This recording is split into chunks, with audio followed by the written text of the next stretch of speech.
ये compulsive traders के लिए पहला सपोर्ट है 23,100 से 23,150 जो हमने डिस्कस किया अभी भी 20 डे और 50 डे एक्सपोनेंशियल मूविंग एवरेज।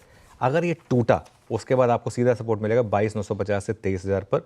23,000 पर ऑब्वियसली सबसे ज़्यादा पुट राइटर बैठा है, उसके अगर आप प्रीमियम को एडजस्ट करें तो 22,950 23,000 वो जोन बैठेगा। अगर रिकवरी आई तो रेजिस्टेंस कहाँ मिलेगी? पहला रेजिस्टेंस 23,300 से 23,350। अच्छा, कल भी यही हुआ था, रिकवरी आके मार्केट फर्स्ट रेजिस्टेंस जोन से ही घुमा था। तो फर्स्ट रेजिस्टेंस 23,300 23,350 ऑप्शन राइटर का जोन, और उसके बाद 23,400 से 23,500 जहां आपका 100 डे मूविंग एवरेज प्लेस्ड है निफ्टी का। बहुत ही कंपल्सिव, अगर आप ट्रेडर हैं, निफ्टी ट्रेड किए बिना अगर आपका दिन नहीं बनता है तो आप एक 23,150 से 23,200 का जोन है, अगर गिफ्ट निफ्टी सही है तो वहीं खुलेंगे, उसमें एक छोटी क्वांटिटी बाय करने की कोशिश करें और एक बहुत स्ट्रिक्ट टाइट स्टॉप लॉस लगा दें 23,100 का।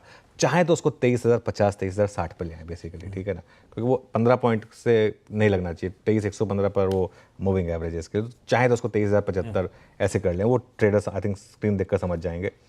सेल ट्रेड कहाँ होगी? सेल ट्रेड होगी अगर मार्केट में रिकवरी आई और कल की तरह वो फेल हुई। कल फर्स्ट रेजिस्टेंस पे रिकवरी फेल हुई, वहाँ से शॉर्ट ट्रेड ओपन हुई। आज अगर फर्स्ट रेजिस्टेंस 23,300 यहाँ पर अगर आपको रिजेक्शन मिले तब आप सेल करें 23,350 के स्टॉप लॉस के साथ। जो भी ट्रेड लें उसमें आपको रिस्क रिवॉर्ड जो है वो मैक्सिमम टू मैक्सिमम 1.5:1 या 2:1 का मिलेगा, उससे ज़्यादा नहीं मिलेगा। इवन 1:1 भी अच्छा रिस्क रिवॉर्ड है, क्योंकि ये कंपल्सिव ट्रेडर की बात हो रही है इसके लिए। इसमें सबसे पहले लेवल की बात कर लेते हैं। अगेन कंपल्सिव ट्रेडर्स के लिए ये भी ठीक है।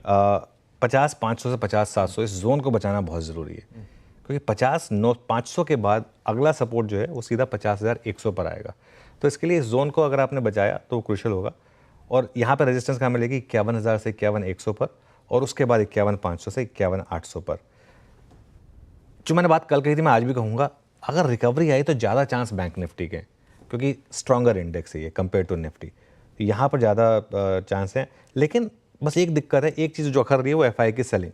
वो अगर एफआई की सेलिंग वापस कैश मार्केट में शुरू हुई है तो इसके लिए ये दबाव जो है वो आप एचडीएफसी बैंक और आईसीआईसीआई बैंक पर देख रहे हैं। 2 दिन से देखिए आप एचडीएफसी बैंक, और कल तो खासतौर से एक बार एचडीएफसी बैंक और आईसीआईसीआई बैंक लगा तक स्क्रीन पर डीलों पर आकर बंद, और बड़ा गिरा कल एचडीएफसी बैंक। डराने वाली गिरावट थी कल एचडीएफसी बैंक में, आईसीआईसीआई बैंक में भी एक्चुअली डराने वाली गिरावट थी ये। तो ये सबसे क्रूशियल स्टॉक्स हैं, इन 2 स्टॉक्स पर नजर रखें।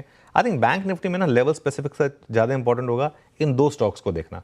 आप 3 स्क्रीन लगा दीजिए, एक बैंक निफ्टी, एक निफ्टी, सॉरी एक आईसीआईसीआई बैंक, एचडीएफसी बैंक, और इन दोनों के चार्ट्स देखिए यहाँ पर सपोर्ट आ रहा है या नहीं आ रहा है, ये ज़्यादा क्रूशियल होगा यहाँ पर। बिल्कुल ठीक।